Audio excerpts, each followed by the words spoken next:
Forks and knives out. We got something on our plate. Today we are mixing a hip hop instrumental beat. Alright guys, welcome back. I made a production video of me producing this hip hop instrumental here, so just go check that out if you haven't yet, but also the link will be at the end as well if you're interested in the mixing side of it. But if that's all you're looking for, then for sure stick around. Other than that, I'll have the end result with a visualizer at the end too, so you can see the final result from production to mixing to here.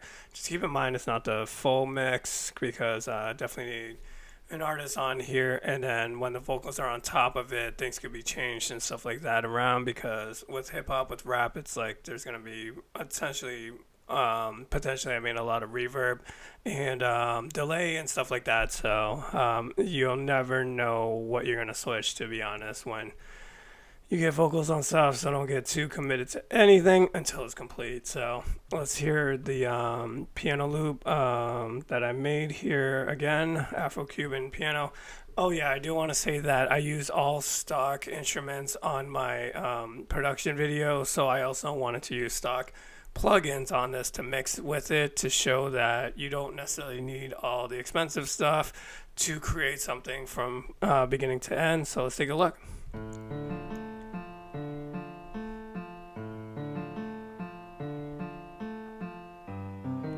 Alright, so now you're familiar with it again. Let's see what I got going on to the lead instrument here. I always start with EQ. I'm just using a channel EQ for fixing some issues. And then basically it's just cutting out the low end here from like basically around the mid 2 to 3 and under. Those frequencies there, just keep in mind the frequency spectrum. And then if you want to look at guides or other videos around on what that involves, then please do so. I saw a problem area, I heard a problem area between 1 and 2K, so just kind of dip that down a little bit. Nothing too crazy. You don't want to make drastic moves when you're mixing.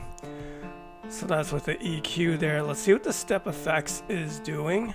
And the step effects is just essentially, yeah, it's just mixing it up, right? I mean, it's basically breaking it up. It's making a little stutter there. When you heard this melody in my production video, you're probably like, is he really just gonna keep it like that, plain Jane? No, definitely not. Want to create some of that effect there. And then let's just move on to what I got going on with this chrome up reverb, right? It's just reverb essentially. You can hear a very slight distance difference. With distance, what it does is it just moves it back a little bit, creates some of that aura, creates some of that room. You got it broken up with the steps, and then now you're just going to soften those breakups a little bit for sure. The last thing you want to do, because it's a little bit quiet right now, is put a compressor on it. And then with this compressor, it makes the biggest difference off. And then on. I essentially don't want to do any level or gain situations like that, changes, until I have what I essentially want to accentuate there. So I just got a 2-to-1 ratio on this. My attack is early and then my release is 100, but this is how it sounds all together. So now you're rocking, but you need a kick to really come in and start kicking things around, you know? Bad term, but you get where I'm going. Let's check out some channel EQ for the kick here. So let's turn that on. And that's what it, some of the low sub frequencies here from essentially like, what is that, 80 under. Definitely want to do a low cut there on that, because essentially what you do on kicks and bass as well. So no problem areas moving forward on that. So now you're starting to shape your sound, and then the exciter is just going to bring it out a little bit. I only I went down on the harmonics plus 6.48. Don't be too held up on that. If you're in a different DAW, then it'll probably be different, and that option may not be available, who knows. But essentially what I'm trying to do is bring out this kick more to have it more presence, because it is rap, it is hip hop, and you definitely got to feel the music. So the last thing I'm going to do is a compressor. And then similar to what you just heard with the lead, that the compressor is going to raise up the gain there, because you're essentially taking out some top transients there, any spikes, but also you're compressing the ceiling and the floor there, or just the ceiling in this case. Sometimes you do want to do upwards compression as well, but so as you can see here, it's about like 3 to 4 dB. So I only got makeup of 1 because that's how I like it to be sitting in this mix as of now. But the ratio is just 2 to 1 again, and then the attack and the release is a lot, not a lot, but quicker than what I had on the lead there, to make it more punchy and to make it really stick out more. So what about the brother from another, the bass, that accompanies it? Well, I'm actually gonna skip that for right now and go to the snare. This is snare 1, and it looks like I just have an EQ on, but let me turn that on. And essentially all you're doing there is the same thing. You don't want to go too far, because then you're not going to have a snare. It's going to make it too thin, and then you're cutting out all the body frequencies. So I just have it around here just to take out some of those lower frequencies. It looks like I just have the channel EQ on, but I also have this bus 3 going to my space delay here, and basically all that is doing is barely affecting it. As you can see, got this onto negative 22.1, but other than that is it's adding a little bit of effect there. Let's hit that other snare in here, and then similar situation. You can hear the sound difference with them doubled up, but you can also hear the difference in the low cut here on the frequencies, but nothing else changed. So let's bring in that brother from another. Let's bring in the bass here, and as you can hear it right there, it's okay. It's like kind of in the back somewhere against the wall, but let's turn the EQ on first of all to really hear that with it off and then with it on. And then I went with distortion as well, just a little bit here.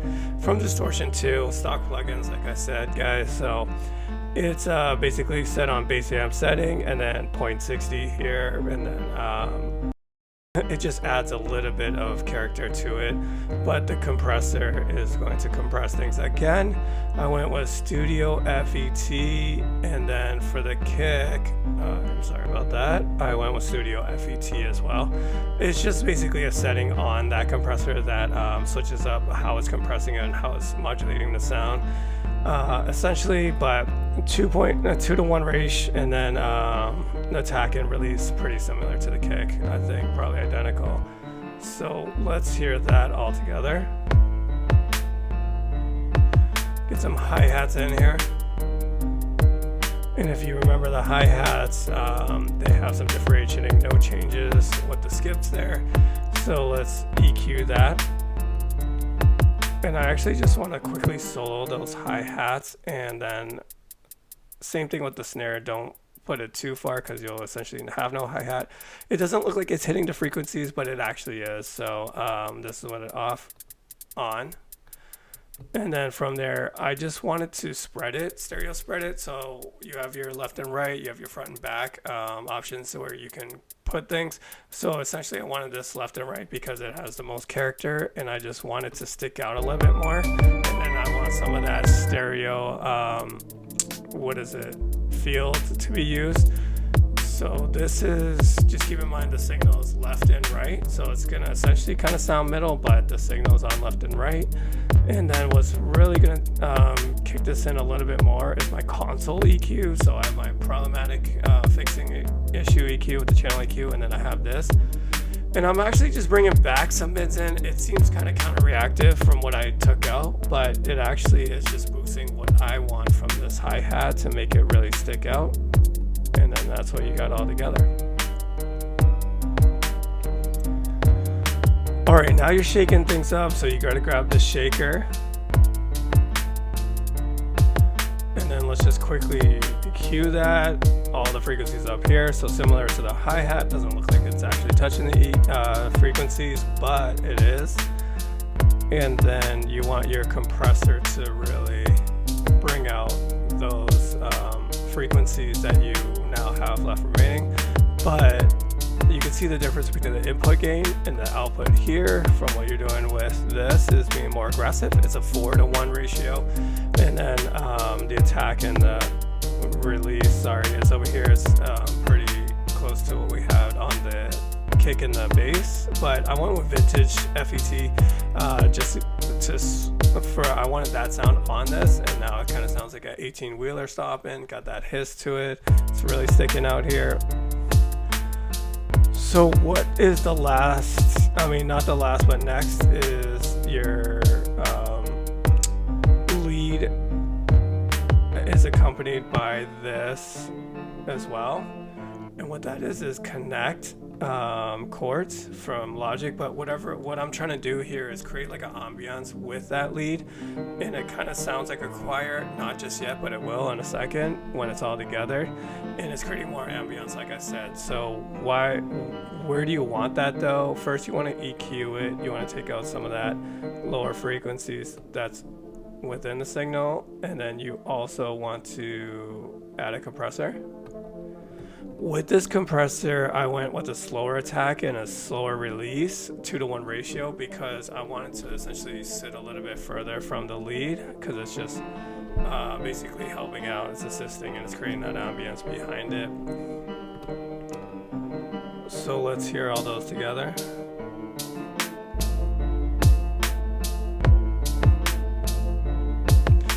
So there you go, you're already cooking up. The hi-hat's got to get in here too.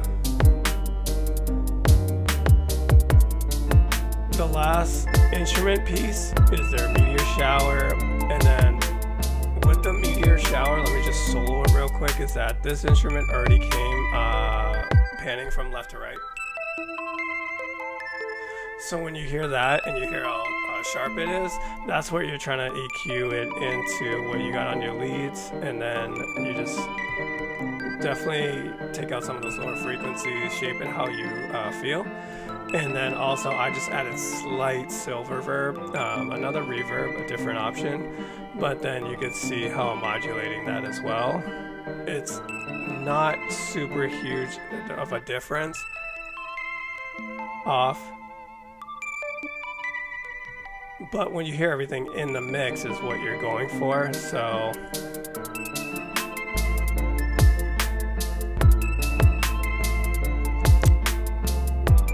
last couple things is our snare roll, which I'll get right here. Where is my snare roll? Right there, towards the end, leading into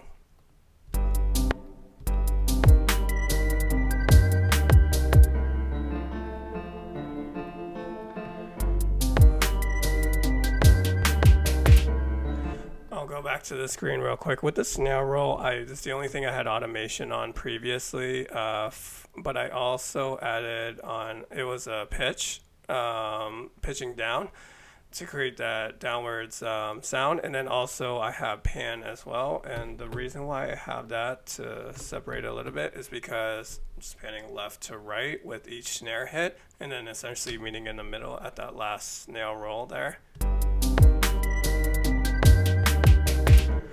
So if you have headphones on, you can definitely hear that, but let's get out of here, make sure we're not writing any more automation. And then for that snare roll, where is it? I'm sorry, let's EQ as well. And then let's compress it as well. When we're compressing this, I wanted to go with a fast attack but a slower release. I want it 2.2 to 1 ratio. I wanted to kind of, you can see that output a little bit in the red here, so you definitely want to bring this down just a little bit. And then what it is that it's going to be not as upfront as a lot of snare rolls used to be back in the day, but then it's just like kind of like in the front middle somewhere there. The only last thing we got guys is this effects here. Kind of risky effects, to be honest, because a lot of rappers or a lot of vocalists, when they hear something they don't like, which that sounds good to me but it could be annoying to the vocal artist, that they're gonna be like, what the heck is that, dude? Get that out of here. I can't even write. So just make sure if you're doing risky stuff that you're doing it right so that it can stay in and you'll get rewarded for it. Let's EQ it first of all. This is the highest I've ever like really kind of peaked anything, to be honest, any frequency range, but it sounded good. It created some of that presence, and then where the frequencies are, I wanted to boost those. Stereo spread again, let's just make sure left and right on this to add some of that width there. This I actually put through a cabinet as well, and then I should just solo this all together. Just give me 1 second. Sorry, let me get my effects just by itself.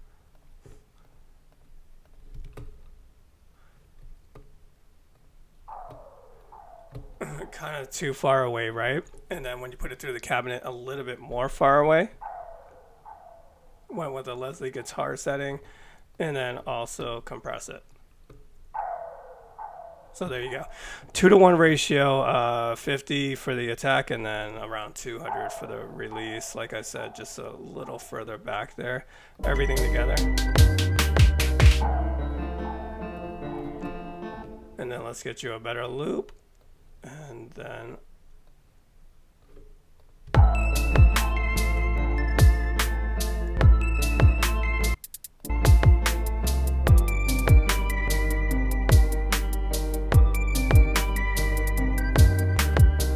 so that is pretty much the mix, guys. If anything was too fast, please rewatch it or just message me. But also is that, like I say, looking to collab with one of you guys on this. Let's network. If you got lyrics, you think you got vocals for this, hit me up for sure. We can definitely work on this or anything like this in the future for sure. Other than that, if you missed a production video, it is right here. And then also the visualizer with the last end result is right here as well. Anything you got for questions or anything like that, just hit me up for sure. And as always, till next time.